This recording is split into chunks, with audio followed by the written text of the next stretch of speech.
ऐसा कहा जाता है कि अगर घर में शमी का पौधा लगा हो तो इससे देवी देवताओं की कृपा प्राप्त होती है और घर में सुख समृद्धि आती है। साथ ही ये जो शमी का पौधा होता है दोस्तों, ये शनि के गुस्से को भी शांत करता है, अर्थात उससे हम लोग को बचाता है। अब मैं आपको ये बताऊंगी कि शनि का पौधा जो होता है किस डायरेक्शन में लगाना चाहिए। तो दोस्तों, शमी का वृक्ष घर के ईशान कोण यानी कि पूर्वोत्तर, जो आपका पूर्व का कोना है, उसमें लगाना लाभकारी माना जाता है, क्योंकि यहाँ पे अग्नि तत्व पाया जाता है। और ये कैसे हमें शनि के कोप से बचाता है? तो जैसे कि कहता है कि शनि देव जो होते हैं न्याय के देवता होते हैं, और उनको खुश करने के लिए शास्त्रों में एक मतलब कई उपाय बताए गए हैं, जिसमें से एक शमी के पेड़ की पूजा करने से उन पे शनि देव की टेढ़ी दृष्टि से रक्षा होती है। साथ ही शमी के पौधे को घर में लगाकर उनकी पूजा करनी चाहिए। तो आज मैं आपको शमी के पौधे के बारे में कुछ चमत्कारी प्रभाव बताऊंगी। इसमें, क्योंकि इसमें भगवान शिव जी का और भगवान गणेश जी का एवं शनि देव जी तीनों का वास होता है, और इस पौधे को बहुत ही महत्वपूर्ण स्थान दिया गया है। शमी के पौधे को पीपल के पौधे के समान ही माना गया है। इसे हम अगर दूसरे भाषा में बोलें तो इसे हम स्वर्ण वृक्ष एवं भगवान के शनि के पंचांग के नाम से भी कह सकते हैं। दशहरे के दिन इसकी विशेष पूजा करने का विधान है, क्योंकि इस दिन जो हमारे धन के देवता कुबेर भगवान हैं, उन्होंने रघु को ये जो शमी का पौधा था, इनकी पत्ती को स्वर्ण मुद्रा में बदल कर दिया था, जिसके कारण इसे स्वर्ण वृक्ष के रूप में भी पूजा की जाती है। हमारे भगवान श्री राम लंका से विजय करके जाने के पहले शमी के पौधे की उन्होंने पूजा की थी, और कालिदास जी ने भी शमी के वृक्ष के ही नीचे बैठकर तपस्या की थी। जब पांडव जो वनवास के समय शमी के वृक्ष में ही अपने हथियार उन्होंने छिपाए थे, और शमी के वृक्ष की लकड़ी का प्रयोग भी यज्ञ की वेदी के रूप में ही हम करते हैं। अब दोस्तों, मैं आपको बताऊंगी कि अगर आप घर के अंदर पौधा लगा रहे हो शमी का, तो आपको बाई तरफ लगाना चाहिए, और अगर आप छत पर लगा रहे हैं तो ईशान कोण में रखना चाहिए। ज्योतिष की मान्यता के अनुसार जो शनि का संबंध होता है वो शनि के पौधे से होता है। सॉरी, जो शमी के पौधे का संबंध होता है वो शनि से होता है, और ये हमारे को मान सम्मान, सुख समृद्धि, यश, धन आदि सभी वस्तुएं प्रदान करने वाला पौधा माना जाता है। अब दोस्तों, मैं आपको शमी के पौधे के कुछ चमत्कारी उपाय बताऊंगी। तो जैसा कि हम जानते हैं कि शमी का पौधा जो होता है वो देवी देवताओं की कृपा का बहुत बड़ा रोल अदा करता है, और इससे घर में सकारात्मक ऊर्जा के साथ साथ सुख समृद्धि भी आती है।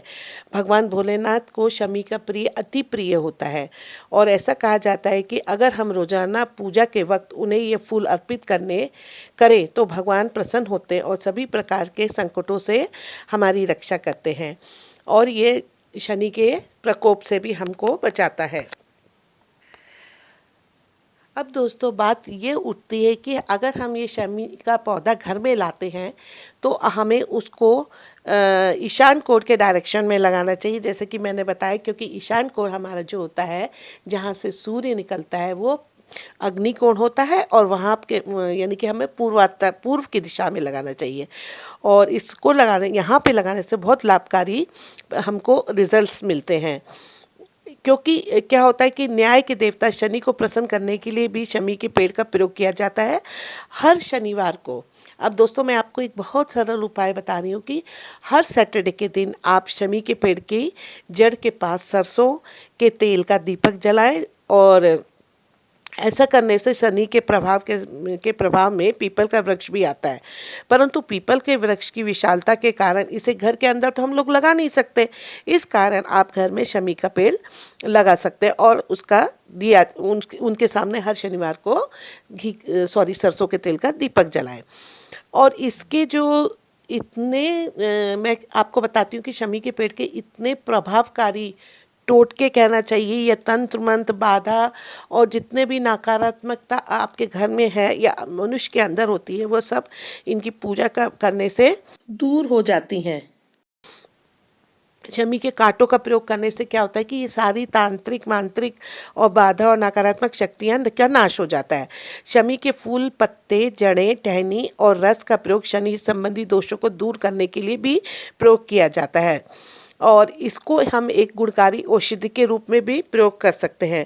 पहले ज़माने में क्या होता था कि ऐसा कहा जाता था कि लंका में विजय प्राप्त करने के बाद भगवान राम ने भी शमी के पेड़ की पूजा की थी। हर शनिवार को शनिदेव के पत्ते को शनिदेव पर शमी के पत्ते को चढ़ाए और इससे भी दोष कम होते हैं। अब अगर हम इसका तीसरा प्रयोग देखें तो हमें क्या करना चाहिए कि सोमवार के दिन भगवान शिव को शनि के पत्ते की पुष्प चढ़ाने से लाभ होगा, क्योंकि ये शनि भगवान को बहुत प्रिय हैं। गणेश भगवान जी को भी ये बहुत अच्छे लगते हैं और शिव जी के तो ये अति प्रिय होते हैं। तो इससे हम देखते हैं कि हमारे जो गृहस्थ लोगों के जीवन में सुख शांति आती है। वही गणेश जी को बुधवार के दिन अगर दुर्वा के साथ हम शनि के पुष्प अर्पित करेंगे तो इससे बहुत आपको लाभ होगा। ऐसा करने से आपके घर में कभी पैसों की तंगी नहीं आएगी और माँ लक्ष्मी का वास सदैव आपके घर में बना रहेगा। शमी के पेड़ की जो जड़, पत्ती, टहनी और जो भी इसके अंदर इसकी लकड़ी सभी बहुत ही उपयोगी होती है। एक औषधि के रूप में उपयोग किया जाता है और ये बहुत सी बीमारियों को रोकथाम के लिए भी होता है। अगर शरीर में विकार, खांसी, बवासीर जिसको हम पाइल्स कहते हैं, लूज मोशन आदि बीमारियां आपको उससे ग्रस्त हैं आप लोग, तो क्या जनरली क्या होता है कि हमको क्या करना चाहिए, शमी के पेड़ के साथ में पेड़ की पत्तियां और ये इसके फ़ायदे लेने चाहिए। और जो हमारा जो रक्त पित्त होता है प्लस पेट की गड़बड़ी होती है, सांस की बीमारी होती है, उसमें भी बहुत लाभकारी होती है। अब इस तरह से करना चाहिए, माने कि इस पेड़ की हर एक चीज़ बहुत उपयोगी होती है। जैसे कि आप तांबे का बर्तन में शंख को दूध में घिस लें। जो हमारा शंख होता है ना दोस्तों, उसको तांबे के बर्तन में शंख को घिस लें, दूध में मिलाकर शंख को घिस लें और इसे घी में मिला के जौ तथा शमी के पत्तों की धूप दिखाकर आँखों में लगाएं। इससे आँखों का दर्द ठीक होता है। इसके साथ हमें क्या करना चाहिए कि दालचीनी, मुलेठी, एक ताम्र भस्म आती है, ये आपको पंसारी की दुकान पे मिल जाएगी। पंसारी यानी कि जो जड़ी बूटी रखते हैं उनके यहाँ पे कंठकारी को आप बकरी के दूध के साथ पीस लें। इसे घी में मिलाकर शमी तथा आंवले के पत्ते की धूम मतलब धुआं देकर आँखों में लगाएं। इससे आँखों का दर्द और सूजन ठीक हो जाती है। और जो कोड़ी होती है, जो हम लक्ष्मी जी को बहुत प्रिय होती है, उसको भी गाय के दूध में घिसेंगे और तांबे के बर्तन में रखें और इसके बाद घी उसमें डाल के क्या करें, शमी के पत्तों का धूप देकर प्रयोग करने से भी आंखों के रोगों में फ़ायदा होता है। अब दूसरी बात मैं आपको बताती हूँ कि कभी कभी क्या होता है, हमको डिहाइड्रेशन हो जाता है, डिसेंट्री हो जाती है, तो इसमें हमें शमी का पत्ता कैसे फ़ायदेमंद होगा। तो इसके लिए हमें क्या करना चाहिए कि पीपली, सोंठ, शमी, बेल की वृक्षों बेल जो होते हैं, बेल जो बड़ा पेड़ होता है जो उसमें बेल का फल लगता है, उसके पत्ते, एक खिचड़ी होती है उसको बनाए, इन सबको मिला के इसको हम बिलेपी कहते हैं और तेल सहित बनाए गए पुआ तथा पेस्ट का सेवन करने से पेचिश में लाभ होता है। उसके शनि के पत्तों की जो काढ़ा का सेवन करने से भी हमारे डिहाइड्रेशन में फ़ायदा होता है। अब कभी कभी क्या होता है कि बहुत से लोग एनीमिया के शिकार होते हैं और उनको क्या होता है कि खून की कमी होती है, तो वो क्या करें कि शमी की जो कोमल पत्तियां होती है, जो फ्रेश पत्तियां होती है, उसका पेस्ट 1-2 ग्राम किस में मिला के मिश्र में मिला कर ले, इससे उनको एनीमिया रोग में फ़ायदा होगा। अब ये हमारा जो शमी का पेड़ जो होती है, उसकी लीव्स हमारे यूरिनरी जो डिसऑर्डर्स होते हैं, डिसीज, तो इसमें भी फ़ायदा करते हैं। इनकी पत्तियों को अगर हम पीस लें और गुनगुना करें और इसे नाभि के नीचे लगाने से जो हमको जो रुक रुक कर यूरिन आती है और दर्द होता है उसमें भी फ़ायदा होता है। और क्या करना चाहिए, जो भी अपनी यूरिनरी इन्फेक्शंस हैं उसमें हमें शमी के पत्ते का रस और जीरा चूर्ण तथा मिश्री मिला लें और 15 से 20 मिली ग्राम के करीब वो जो रस है उसको हमको लेने से हमारा जो यूरिनरी संबंधी बीमारियां होगी वो भी ठीक हो जाएगी। अब मैं एक और उपाय आपको बताती हूँ कि कभी कभी क्या होता है, बिच्छू डंक मार ले तो आप इसकी जो छाल होती है, यानी कि जो इसकी ट्रंक होती है उसके ऊपर एक मोटी खाल जिसको कहते हैं छाल होती है, उसको पीसकर डंक वाले हिस्से में लगाएंगे तो इससे लाभ होता है। सांप के काटने पे भी आपको छाल बराबर मात्रा में ही घिस कर लगानी है, पर इसमें हमें क्या मिलाना है, नीम तथा बरगद की छाल को भी पीस कर मिला लें। इसके भी विष से, सांप के विष से भी इसको हम दूर कर सकते हैं।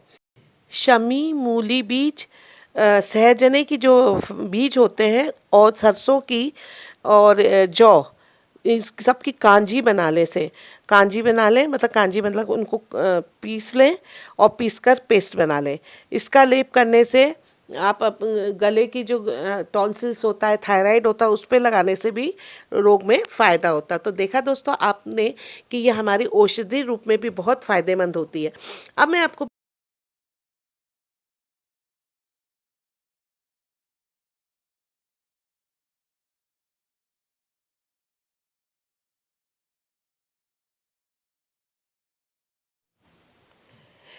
ये डायबिटीज़ में भी बहुत फ़ायदेमंद होता है शमी के। आप कोमल पत्ती ले लें, 500 ग्राम मिश्री 500 मिलीग्राम पत्ते लीजिए, उसमें जीरा मिलाकर इसको बिल्कुल चटनी के जैसे पीस लें और फिर इसे 200 मिलीलीटर गाय के दूध में मिलाकर छान लें। 1 ग्राम आपको क्या लेना है, गुड़हल की जड़ लेनी है का चूर्ण लेना है और 4 ग्राम आपको मिश्री मिलाकर जो डायबिटीज़ पेशेंट है उसको पिलाने से डायबिटीज़ में लाभ होता है। ये बहुत नामों से जाना जाता है। शमी के पेड़ के बहुत भाषाओं में अलग अलग नाम है, जैसे इसको इंग्लिश में कीजरी प्लांट कहते हैं, खेजरी प्लांट कहते हैं, उर्दू में कड़ी कहते हैं, उड़िया में हम इसे शामी कहते हैं, सोमी कहते हैं और कन्नाडा में ये बन्नी कहलाता है और गुजराती में खिजड़ो कहते हैं इसको, तमिल में किलिसम कहलाता है, तेलुगु में चेटी जम्बी कहलाता है, बंगाली में हम इसे शोमी कहते हैं, पंजाबी में जड़ कहते हैं, मराठी में इसे हम सोमी कहते हैं और मलयालम में पराम्पू या बम्मी कहते हैं। तो इसके बहुत से नाम हैं, पर गुण इसके जैसे बहुत से हैं वैसे इसके विभिन्न नामों से ये जाना जाता है। दोस्तों, यदि बहुत मेहनत करने के बाद भी धन की कमी है, खर्चे अधिक हो रहे हैं और पैसा का अभाव है और परिवार में हमेशा अनबन बनी रहती है, पैसे की तंगी बनी रहती है, तो हमें क्या करना चाहिए कि शनिवार के दिन शमी का पौधा खरीद कर घर में लाएं और प्रातः स्नान से निवृत्त होकर इसे गमले में शुद्ध मिट्टी में भरकर इसका पौधा लगा दें। इसके बाद शमी पौधे की जड़ में एक पूजा की सुपारी और 1 रुपये का सिक्का दबा दें। पौधे में गंगा जल अर्पित करें और पूजन करें। ये इसमें रोज पानी डालें और शाम के समय इसके सामने एक सरसों के तेल का दीपक जलाएं। आप देखेंगे कि धीरे धीरे आपके सभी खर्चों में कमी आने लगेगी और धन संचय होने लगेगा। इसके साथ ही साथ हमें क्या करना चाहिए, शमी के पौधे में आप जब घर पे लाएंगे और उसको गमले में स्थापित करेंगे तो उसमें आप क्या करेंगे कि पत्थर का या कोई भी धातु का एक छोटा सा शिवलिंग उसमें रख दीजिए और उस शिवलिंग को आप रोजाना दूध अर्पित कीजिए और उसकी बहुत मन से पूजा कीजिए और महामृत्युंजय मंत्र का भी जाप एक माला कर सकते हैं। आप भी कर सकते हैं, आपके परिवार का कोई भी सदस्य कर सकता है। और अगर आपके घर में कोई रोगी है और परिवार में किसी को भी कोई रोग होगा तो वो जल्दी ही इससे दूर हो जाएगा। शनि की साढ़े साती होती है और या ढैया चल रही होती है, तो इसमें आपको पौधे की बहुत सेवा करनी चाहिए, इनकी बहुत देखभाल करनी चाहिए। इसमें रोज़ पानी डालना चाहिए, शाम को दीपक लगाना चाहिए। इस पौधे के ऊपर आप थोड़े से काले तिल और काली उड़द भी अर्पित कर सकते हैं। और सॉरी, और इसके साथ साथ आप इसमें सरसों के तेल का दीपक भी जलाएंगे। और इससे क्या आप देखेंगे कि जो जो बार बार दुर्घटनाएं होती हैं, तो ये हमारी दुर्घटनाओं को रोकने में बहुत कारगर साबित होता है। अब दोस्तों मैं लास्ट में आपको यही बताऊंगी कि शमी के पौधे की हमें पहचान कैसे होगी। तो जनरली क्या होता है कि हम कोई भी पौधा घर में ले आते हैं, नर्सरी वाले कहते हैं कि ये शमी का पौधा है, लेकिन हमें उसके बारे में कुछ जानकारी होनी चाहिए जिससे कि हम उचित पौधा अपने घर में लेके आए। तो जो शमी का पेड़ का पौधा होता है वो 10 से 18 फुट लंबा और मध्यम आकार का हरा भरा रहने वाला पेड़ है। इसकी शाखाएं और छालें जो होते भूरे रंग की फटी और खुरदुरी होती हैं। शमी का वृक्ष 9 से 18 मीटर ऊंचा, मध्यम आकार का और हमेशा हरा रहता है। इसके वृक्ष में दोस्तों कांटे होते हैं और इसकी शाखाएं जो होती हैं पतली झुकी हुई और भूरे रंग की होती है। अब दोस्तों चलते चलते मैं आपको ये बताऊंगी शमी के पौधे की पूजा क्यों की जाती है। इसके पीछे की एक बहुत ही प्रसिद्ध कथा है। जैसे कि एक बार नारद मुनि तीनों लोकों में घूमते घूमते स्वर्ग लोक में देवराज इंद्र के पास पहुँचे। इंद्र ने उनको बहुत अच्छे से स्वागत किया। बातचीत करने के क्रम में इंद्र ने मुनि से औरव ऋषि की कथा सुनाने का आग्रह किया। नारद मुनि ने इस प्रकार कथा सुनाई कि एक समय में मालवा में औरव नाम के ऐसे विद्वान ब्राह्मण हुए जिनका तेज वेदों के ज्ञान से सूर्य के समान प्रदीप्त था एवं उन्हें देवताओं के समान शक्ति प्राप्त थी। बहुत दिनों बाद उनकी पत्नी ने एक अत्यंत सुंदर पुत्री को जन्म दिया जिसका नाम शमी रखा गया। ऋषि शमी को बहुत ही स्नेह दिया करते थे।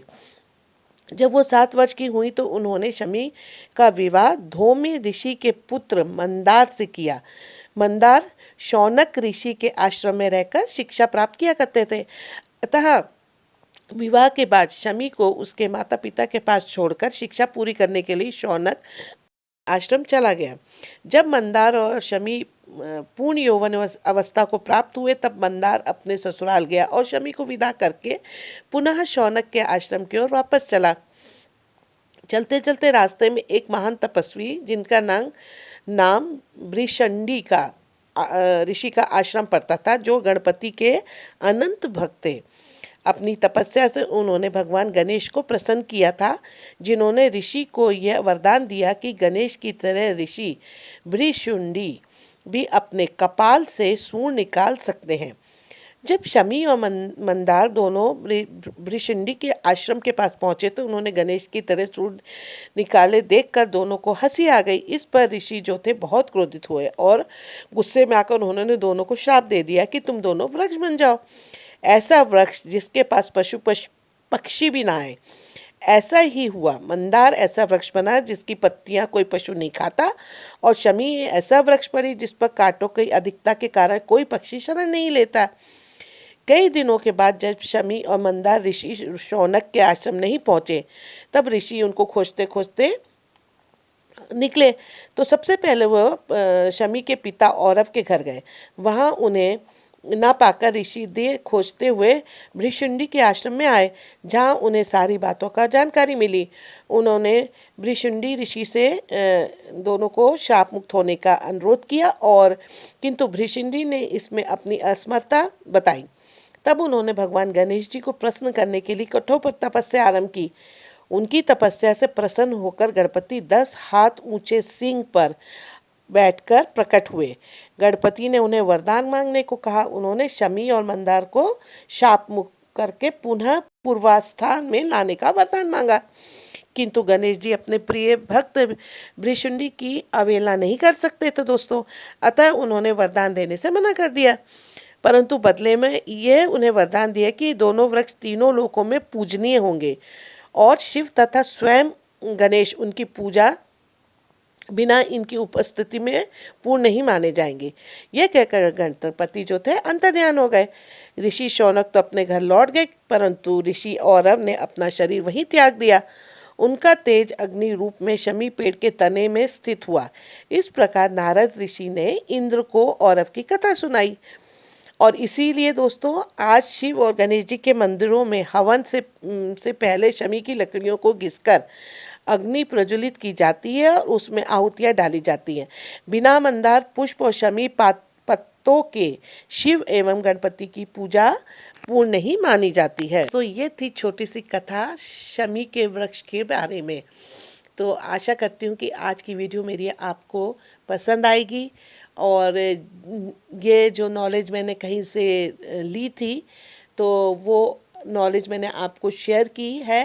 तो अगर आपको पसंद आती हो मेरी जो आज की वीडियो मैंने जो शमी के वृक्ष के ऊपर बनाई है, तो आप ज़रूर इसे ज़्यादा से ज़्यादा लाइक कीजिएगा, अपने दोस्तों में शेयर कीजिएगा। और जो दोस्त मेरे अलका शादा चैनल पे पहली बार आए हैं तो मेरी उनसे रिक्वेस्ट है कि प्लीज़ मेरे चैनल को में जो जो आइकॉन बेल है उसको ज़रूर दबाइएगा। तो दोस्तों मेरी जो लेटेस्ट वीडियो मैं अपलोड करूँगी उसका नोटिफिकेशन आपके पास सबसे पहले पहुंच जाएगा और जो मेरी वीडियो अपलोड होगी वो उसका आप सबसे पहले देख पाएंगे। तो दोस्तों हम आपके साथ में मिलते हैं, तब तक के लिए आप अच्छे से रहिए, सैनिटाइजिंग कीजिए, मास्क पहनिए और सोशल डिस्टेंसिंग का तो दोस्तों ज़रूर आप ध्यान रखिए। और भगवान से यही प्रार्थना है कि आप सब सुखी रहे, स्वस्थ रहे। ये मेरा एक छोटा सा परिवार है और मैं चाहती हूँ कि मेरा परिवार बहुत बड़ा हो। दिन दूनी रात चौगनी मेरे परिवार में बढ़ोतरी होती रहे, सभी सुखी रहें और खुश रहें, यही भगवान से मैं प्रार्थना करती हूँ। फिर जल्दी ही नए वीडियो में मिलती हूँ, तब तक के लिए thank you, have a nice day.